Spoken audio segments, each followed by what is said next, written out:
Yeah, I was just about to come find you.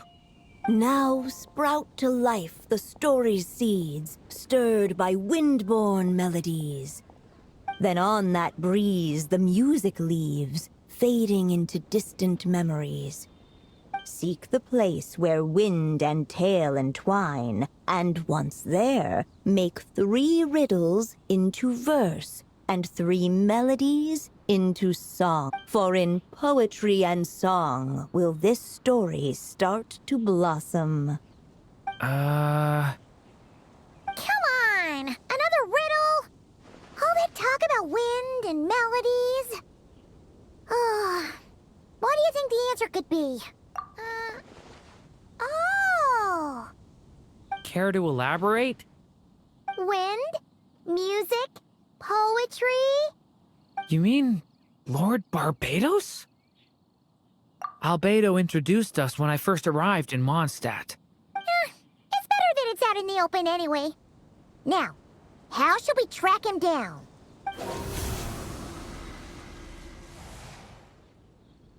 I'm pretty sure he's already caught wind of what's going on here. Why don't we... Right. He definitely makes it easy to forget he's a real god sometimes.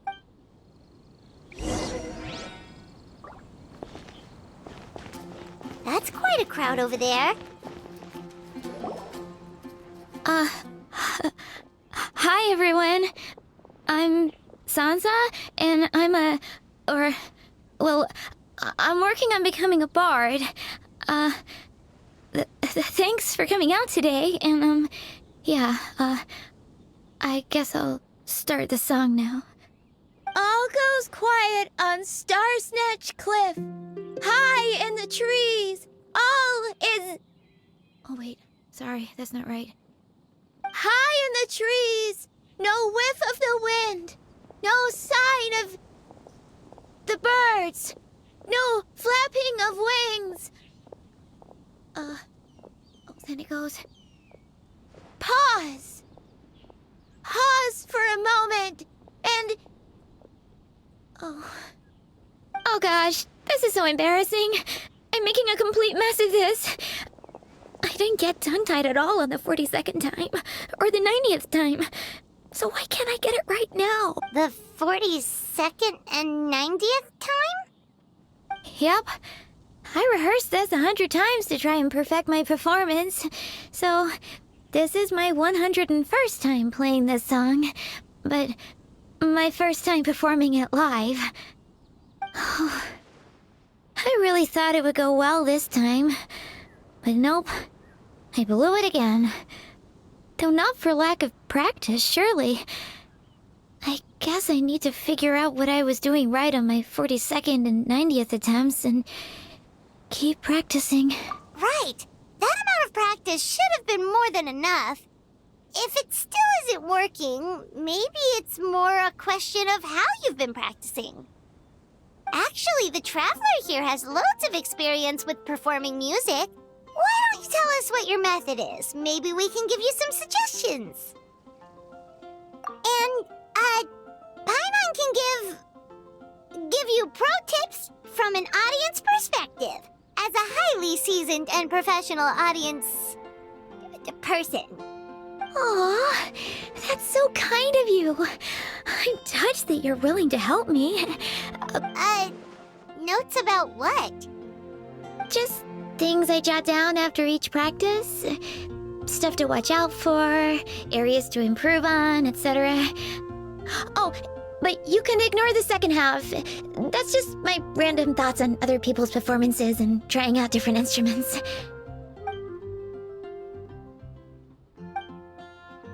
Whoa, this is denser than the encyclopedias in the Mondstadt library. So are you like a music scholar, collector, librarian? Well, my parents always hoped I'd become a scholar, so they made me take classes in all of those things and more. But now, I'm applying everything I've learned in academia to becoming a bard. Well, I'm all ears. Where do you think I'm going wrong? Have I misunderstood some core principles of music theory, perhaps? Or am I approaching my rehearsals wrong? Paimon never knew being a bard was such hard work. The tone-deaf bard always makes it look so easy. He never seems stressed out at all.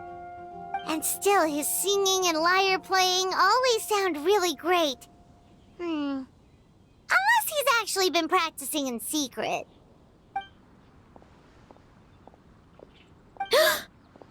Venti! Ah! Tone-deaf bard, where did you come from?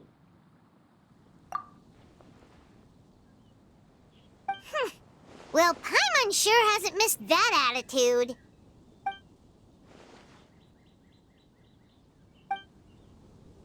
A whoosh?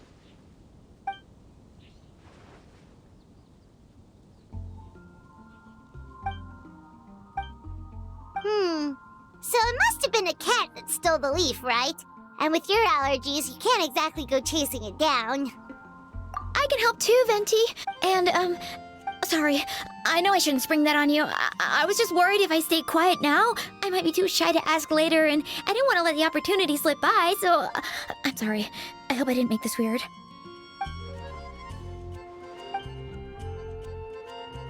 Wow! Really? Okay, I'll just grab my... Wait, where's my notebook? Oh, it's right...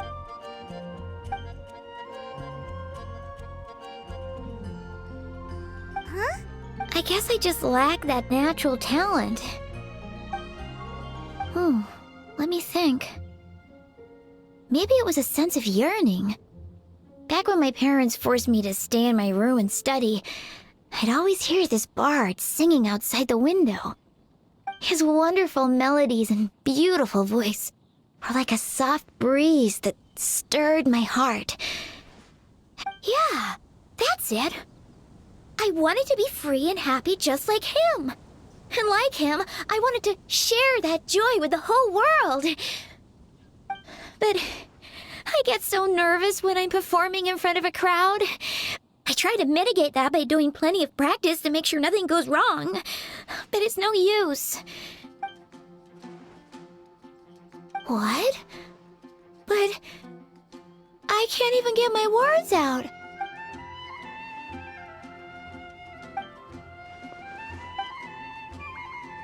Exactly.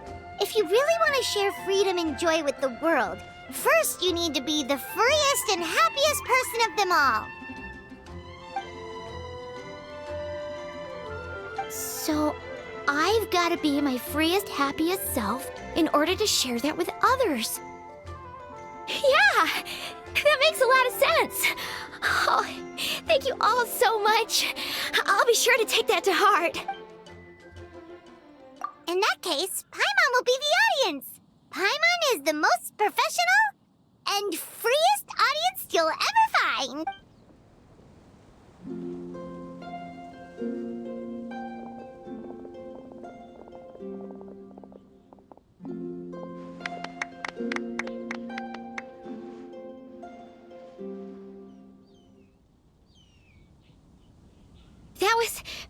That was my first ever successful performance. Once the music started, it felt like I became one with the wind. I could roam freely, and nothing could stop. The audience definitely felt it too. Look, even that cat came to check out the... Oh, Charcoal! So it was you! I'm sorry, that's my neighbor's cat. Whenever I'm rehearsing, it always comes to sit on the windowsill and listen in. What was that in its mouth? Was it the leaf with Venti's poem? Charcoal! That belongs to Venti. It's very important to him. Could you give it back? You've helped me so much. I feel bad that I have no way to repay you.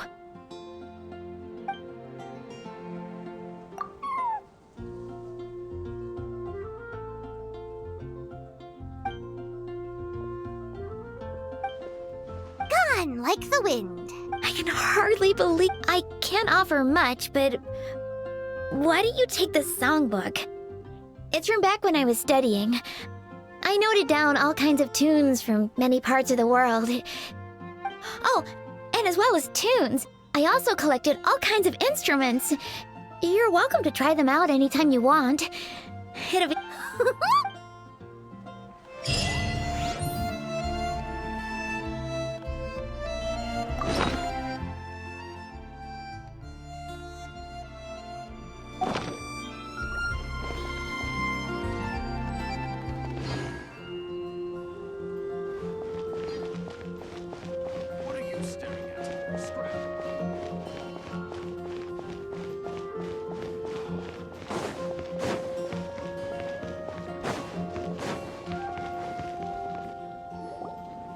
Traveler, Paimon! What a sight! I heard your voices calling out to me on the wind. Something about needing help with a riddle? Sorry to disturb you, Lord Barbados. Disturb me? Not at all! To tell you the truth, I'm just as curious about this riddle as you are. What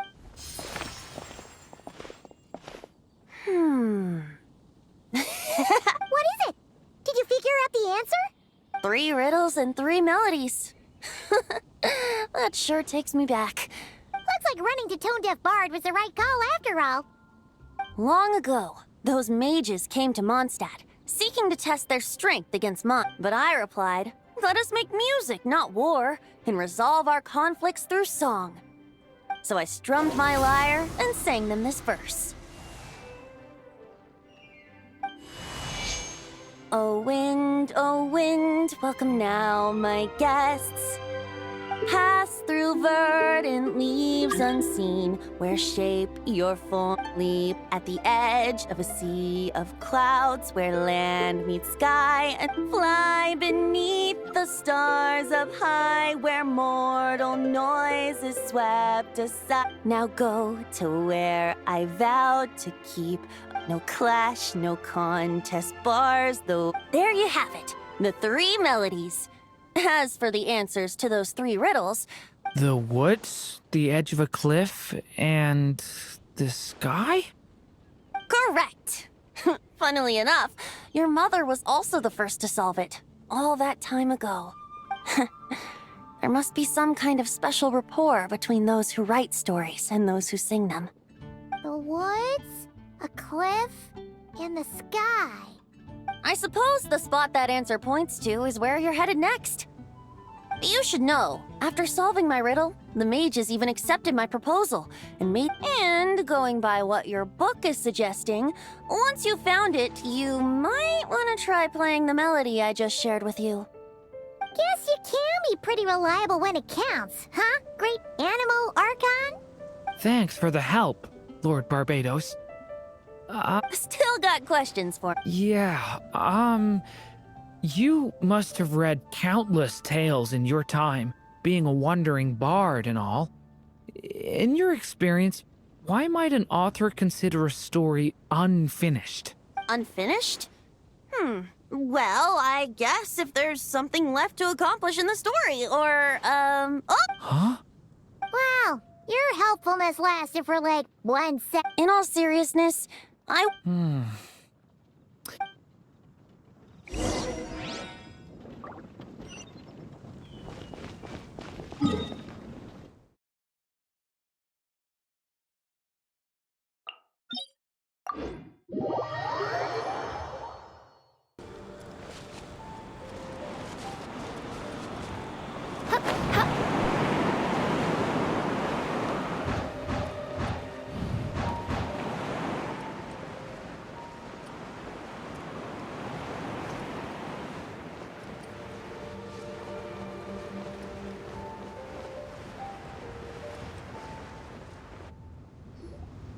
Okay, we're here! Now, we just need to play the 3 A musical performance.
Even a war that shook the world could not halt the witches' gatherings. Yet even so, with the passing of time, 3 of their teacups no longer came to be set. The witches did not linger long in sorrow, for the Story Witch had brought glad tidings of her own. Born was her dragon child, safe and sound. Her fellow witches offered up their blessings, eagerly debating how to celebrate the child's birth.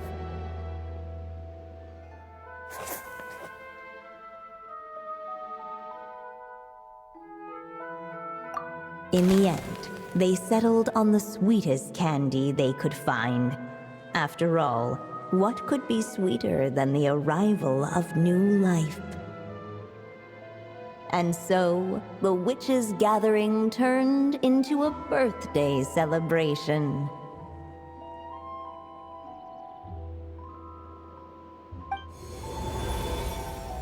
So, we're back in the story world, huh? As if from nowhere, new guests appeared at the witches' table. Perhaps they too had come to celebrate the dragon child's birthday. Yet while everyone else was busy thinking about what kind of gift to offer, these 3 seemed to have come empty-handed. Hardly the recipe. A gift?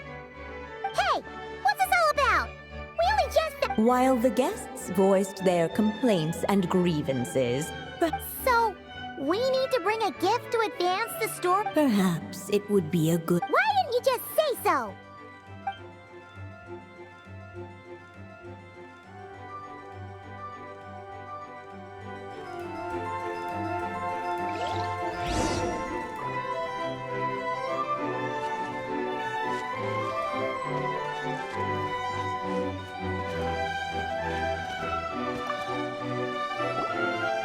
Hey, is that the other? Hey, Mini Durin! Nope, no reaction. Seriously, Brought to life by the witch's magic ink, the dragon child played with animated glee each time the tip of her pen danced across the page. Yet she could not spend all her time writing. For the upcoming witches' gathering, she had no choice but to set down her pen.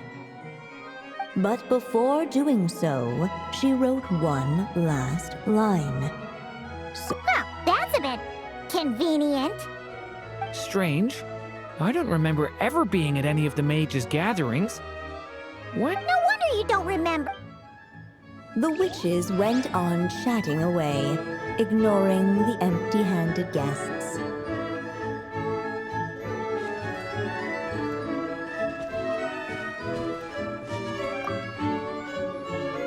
Hey, is that... Hey, Mini... Nope. Brought to life, yet she could not. But before doing so, Well, that's a bit... Strange. No wonder you don't...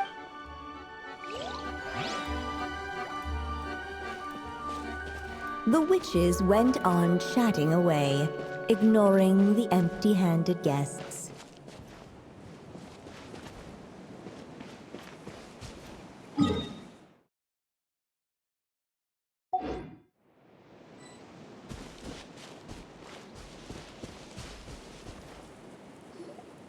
Hey, could we... At last, the guests found something to give the dragon. Guess that's a yes. Still, should they put a or maybe even a scholar. Okay. Wow. Oh yeah. Technically, we're at... You want me to choose? How come? For as long as I always thought what did I want back then? Sounds like this is the... It's been a while. Hmm.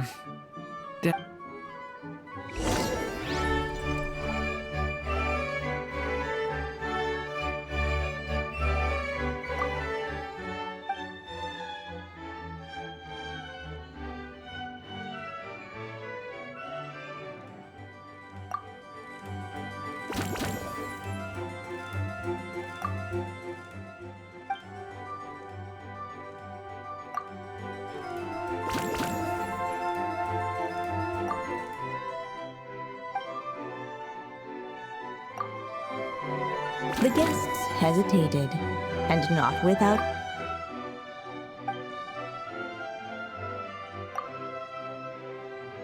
In the end, the guests settled on the warrior's sword. So, your dream is to become a warrior? I just really want to be able to keep people safe. If my time in Nodcry taught me anything, it's that a lot of as long as I can help people. Really?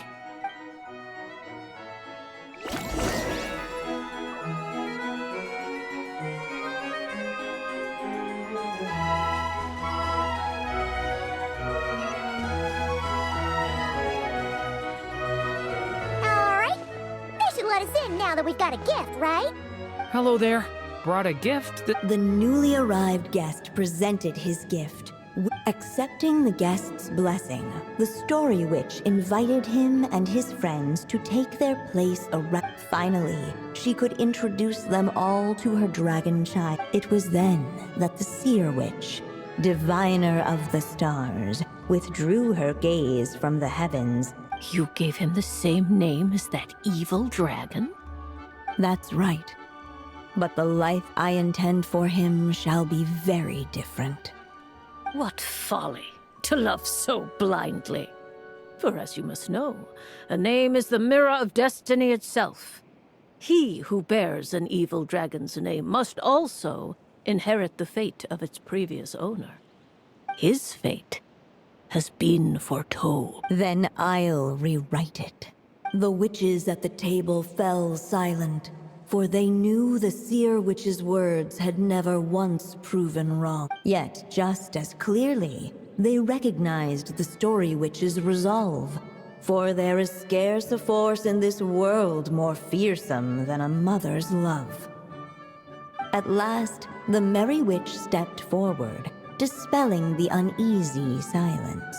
So be it. Then we'll all lend a hand. Together, we shall rewrite this child's fate. You mean to defy one of the fundamental rules of this world? I refuse to be shackled by such rules. Besides, this is a witches' gathering, is it not? What could be more Oh? Sounds like an interesting experiment. I suppose, were we to succeed in this endeavor, we might bring a touch of wonder to this otherwise dreary sky of stars. The Merry Witch finally talked them all round, just like she had done many times, warm and strong as the sun she was. So much so, in fact, that those who her light shined down upon had no choice but to bask in it. And so the witches readied their gifts, 3 marvels of the cosmos. For this child, I shall decipher the ravings of the heavens and lay bare before him the trickery of fate. For this child, I shall leave a formula powerful enough to unravel the very origins of this world, that he may seek another solution for the conundrum of his life. For this child, I shall call upon wondrous magic to make possible his impossible wish. All the Story Witch had was the pen in her hand. Yet for this child, I shall leave behind the last story I will ever write, and with it, a path to an ending yet untold. With the witch's blessings given and received, the little dragon's fate at last began to turn. In the midst of the dragon child's birthday celebration, the Seer Witch proclaimed her prophecy. The child had been given the evil dragon's name, and with it, the burden of its fate. But hearing this, the Story Witch vowed to rewrite it all, for such was her love and resolve. And so the other witches offered their gifts in turn, marvels as rare as any in the cosmos. Together, they sought to test one of the fundamental laws of this world, in part to support a mother's love, and in part to sate their own curiosity. Oh, and I almost forgot. Our new guests came bearing blessings of their own. Who knows? Perhaps this extra bit of courage might be all the little dragon needs to change his fate.